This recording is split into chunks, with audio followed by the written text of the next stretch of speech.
Welcome to my YouTube channel keep learning. आज के इस वीडियो में हम पढ़ेंगे फिट्स इंडिया एक्ट के बारे में। इससे पहले वाली वीडियो में हमने रेगुलेटिंग एक्ट के बारे में पढ़ा था, जिसके अंतर्गत हमने पढ़ा था कि कैसे ब्रिटिश संसद में कंपनी भारत में जो ब्रिटिश कंपनी व्यापार कर रही थी उसकी गतिविधियों को नियंत्रण करने के लिए एक कानून बनाया गया, जिसे रेगुलेटिंग एक्ट के नाम से जाना गया। मतलब कंपनी की गतिविधियों को नियंत्रित करने के लिए क्या हो रहा था कि भारत में जो कंपनी व्यापार कर रही थी उसमें कुछ कर्मचारी क्या है काफी ज्यादा भ्रष्टाचार फैला रहे थे। वह अपने निजी लाभ के लिए गलत रास्तों पर चल रहे थे, गलत तरीके से व्यापार कर रहे थे, और जिससे क्या हो रहा था कि कंपनी क्या है घाटे में जाती जा रही थी और जो कर्मचारी थे उनका लाभ बढ़ता जा रहा था।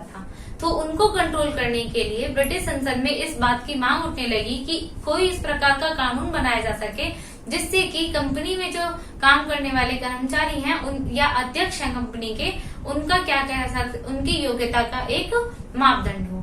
तो इसके लिए रेगुलेटिंग एक्ट बनाया गया। अब ये रेगुलेटिंग एक्ट जब बना तो इसमें कुछ कमियां रह गई। इन्हीं कमियों को सुधार हेतु एक नया एक्ट बनाया गया 1784 में, जिसे फिट्स इंडिया एक्ट के नाम से जाना जाता है।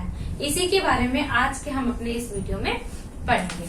तो फिट्स इंडिया एक्ट की स्थापना क्या है? ब्रिटिश संसद ने 1784 में एक नया कानून पारित किया। कब पारित किया नया कानून? 1784 में, जिसे किस नाम से जाना जाता है? जो फिट्स इंडिया एक्ट के नाम से जाना जाता है।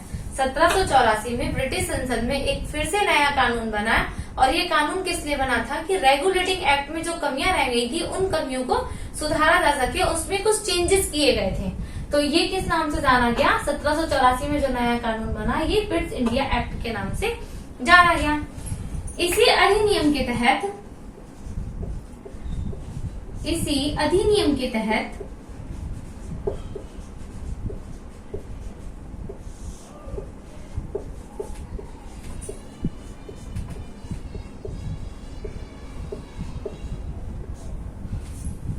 ब्रिटिश में एक नियंत्रण परिषद की स्थापना हुई। नियंत्रण परिषद, जिसे हम बोर्ड ऑफ कंट्रोल के नाम से भी जानते हैं। नियंत्रण परिषद की स्थापना की गई।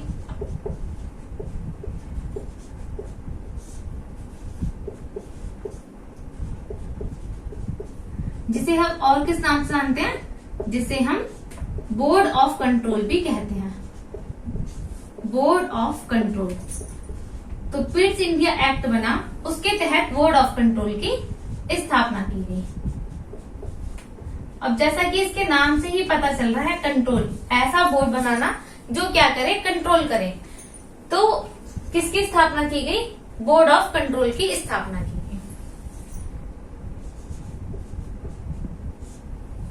ये जो बोर्ड ऑफ कंट्रोल था, इस बोर्ड ऑफ कंट्रोल के तहत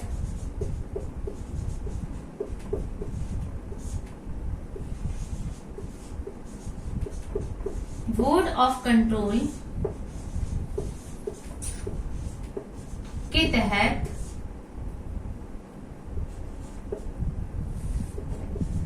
ब्रिटिश सरकार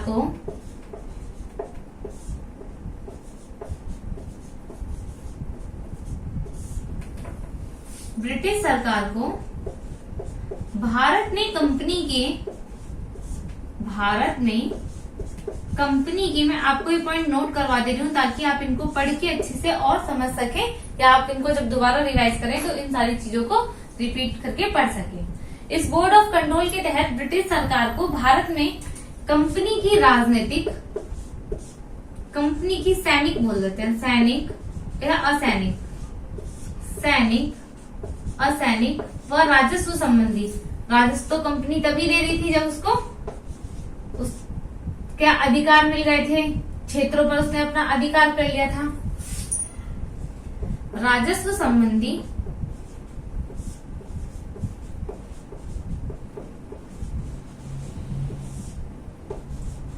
मामलों का एक अधिकार मिल गया। किसको मिल गया? ये ब्रिटिश सरकार को, ब्रिटिश संसद को ये अधिकार मिल गया कि वे भारत में जो कंपनी व्यापार कर रही है उसके सैनिक, असैनिक व राजस्व संबंधी मामलों में क्या कर सकती है, कोई भी अपना सुझाव दे सकती है, ये निर्णय ले सकती है। मामलों का एकाधिकार प्राप्त हो गया, एकाधिकार मिल गया। अब क्या है, जो ब्रिटिश संसद है, अब जो भारत में कंपनी के द्वारा जो यहाँ पर जो व्यापार करवाया जा रहा है, व्यापार के साथ साथ हमने पढ़ा कि राजनीतिक मामलों में भी कंपनी हस्तक्षेप कर रही है और यहाँ के क्षेत्रों पर भी अपना अधिकार कर रही है। तो अब क्षेत्रों पर अधिकार करने के बाद क्या है, जो वहाँ पर पूरा जो एक तरीके से क्या क्या शासन जो चलाया जा रहा है उस पर क्या है, अब ब्रिटिश सरकार इनडायरेक्टली यहाँ पर अपना काम करने लगी। तो ब्रिटिश सरकार को यह अधिकार मिल गया कि वो कंपनी के सभी मामलों में क्या कर सकती है, हस्तक्षेप कर सकती है। तो फिर बोर्ड ऑफ कंट्रोल, कंपनी के लिए कानून बनाने का अधिकार भी किसको मिल गया, कंपनी के लिए बोर्ड ऑफ डायरेक्टर को।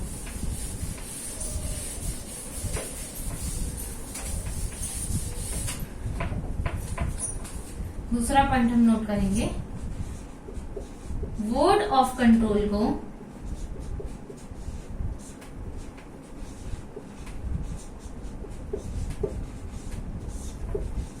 को कंपनी के लिए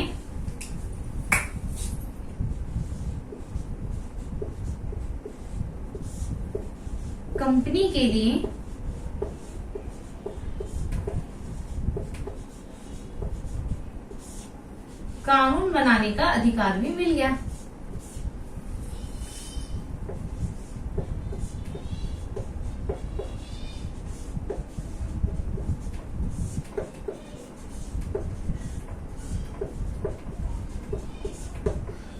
अब किसे जनरल बनाना है, गवर्नर जनरल बनाना है या किसी कंपनी के गवर्नर जनरल के पद से हटाना है, इस सब बात का अधिकार किसको मिल गया, अब बोर्ड ऑफ कंट्रोल के तहत तो ब्रिटिश संसद को ये सारे अधिकार मिल गए।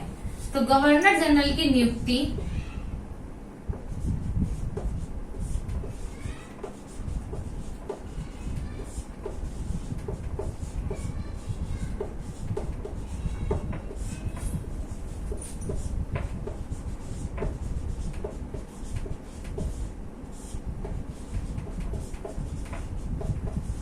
का अधिकार भी मिल गया।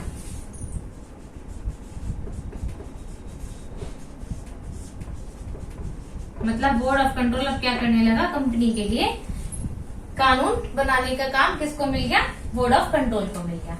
अब बोर्ड ऑफ कंट्रोल के बारे में हम थोड़ा सा पढ़ लेते हैं। ये जो बोर्ड ऑफ कंट्रोल था इसमें 6 सदस्य थे। कितने सदस्य थे, 6 सदस्य।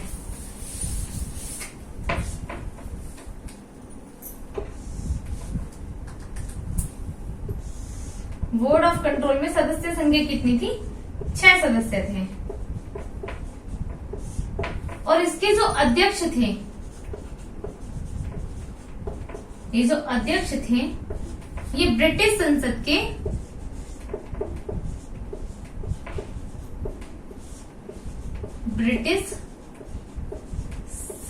के मंत्रिमंडल के सदस्य थे। मंत्रिमंडल के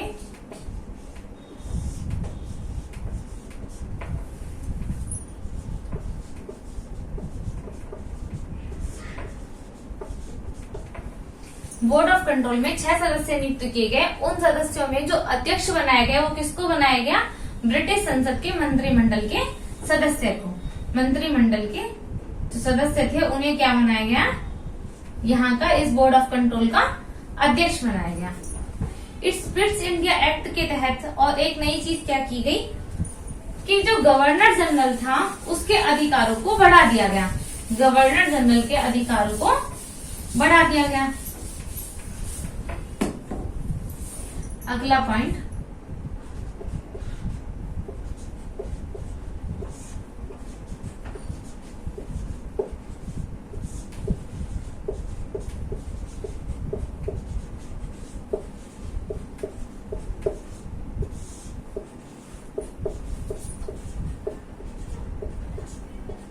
अब ये कैसे बढ़ाया गया ये हम पढ़ते हैं। तो हमने हमने पढ़ा था कि गवर्नर जनरल जब नियुक्त किया गया तो गवर्नर जनरल की सहायता के लिए 4 सदस्यों की परिषद बनाई गई थी। 4 सदस्यों की परिषद बनाई गई थी। ये किसके तहत हमने पढ़ा था? रेगुलेटिंग एक्ट में हमने पढ़ा था। रेगुलेटिंग एक्ट में पढ़ा था कि एक गवर्नर जनरल होगा और गवर्नर जनरल की सहायता के लिए 4 सदस्यों की परिषद बनाई जाएगी। अब ये सदस्य संख्या 4 से घटाकर कितनी कर दी गई? सदस्य संख्या 4 से घटाकर 3 कर दी गई। 4 से घटाकर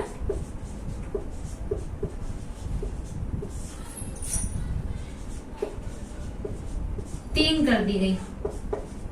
अब ये 3 करने से इसका फायदा किसको हुआ? गवर्नर जनरल को हुआ।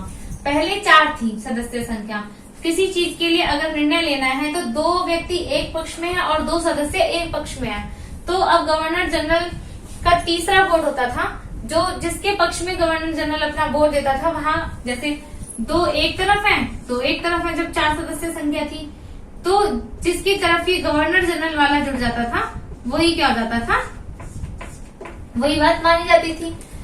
अब ये 3 हो गई तो 3 में क्या हुआ कि एक इधर है और एक इधर है। तो जिस साइड में जिस तरफ भी गवर्नर जनरल का पद होगा, गवर्नर जनरल जिस तरफ वोट करेगा वही बात क्या होगी? मान्य होगी।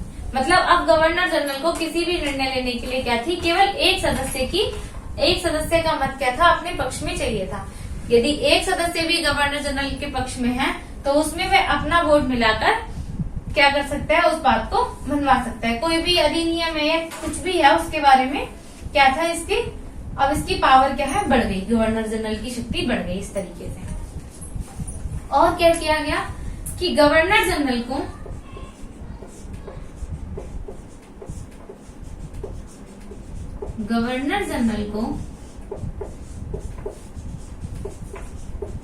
भारत में स्थित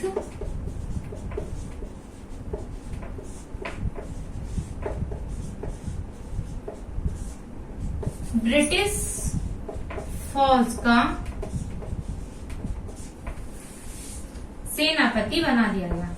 भारत में स्थित जितनी भी ब्रिटिश फौज थी उन सभी का सेनापति किसे नियुक्त कर दिया गया? किसे नियुक्त कर दिया गया? गवर्नर जनरल को सेनापति बना दिया गया।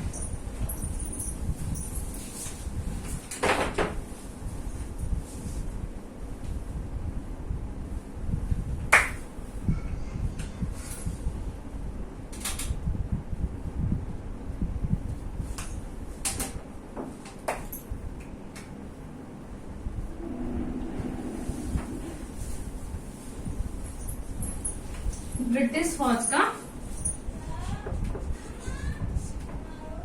सेनापति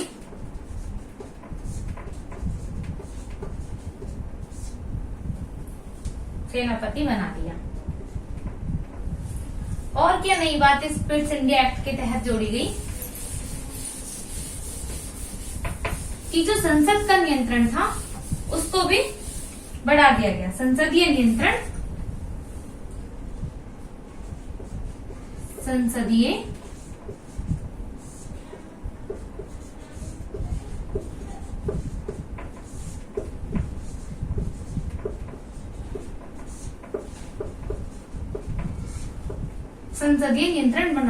बढ़ाया गया। युद्ध और संधि किसी भी प्रकार के कार्य के लिए युद्ध हो या फिर संधि, युद्ध या संधि, किसी के साथ युद्ध करना है या संधि करनी है, इसके लिए क्या था? अब संसद की अनुमति आवश्यक थी। संसद की अनुमति आवश्यक कर दी गई।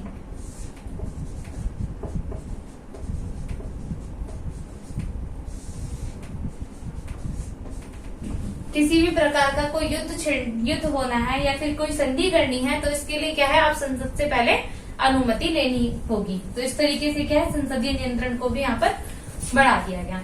अब हमने पढ़ा था कि बोर्ड ऑफ कंट्रोल और एक हमने पढ़ा था रेगुलेटिंग एक्ट में बोर्ड ऑफ डायरेक्टर। तो बोर्ड ऑफ कंट्रोल की नियुक्ति किसके तहत हुई? पिट्स इंडिया एक्ट 1784 के तहत। और बोर्ड ऑफ डायरेक्टर की स्थापना किसके तहत हुई? रेगुलेटिंग एक्ट 1773 के तहत। तो इनके अब जो कंपनी भारत में दो तरीके से कार्य कर रही थी, एक तो व्यापार कर रही थी और दूसरा क्या था, राजनीति भी कर रही थी भाई, क्योंकि यहाँ के क्षेत्रों पर अपना अधिकार बढ़ा रही थी। तो व्यापार संबंधी जो अधिकार थे वो किसको दे दिए गए, व्यापार संबंधी अधिकार दिए गए बोर्ड ऑफ डायरेक्टर। किसको दिए गए, बोर्ड ऑफ डायरेक्टर को।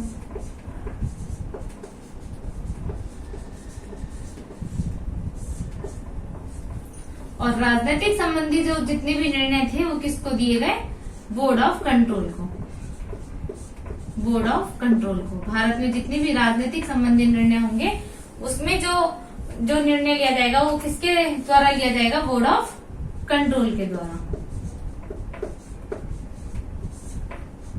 तो ये कुछ पॉइंट थे जो पिट्स इंडिया एक्ट के तहत जोड़े गए थे। जो रेगुलेटिंग एक्ट में कुछ कमियां रह गई थी उसमें सुधार के लिए नया एक्ट आया 1784 में, पिट्स इंडिया एक्ट, उसके तहत ये कुछ पॉइंट यहाँ पर जोड़े गए।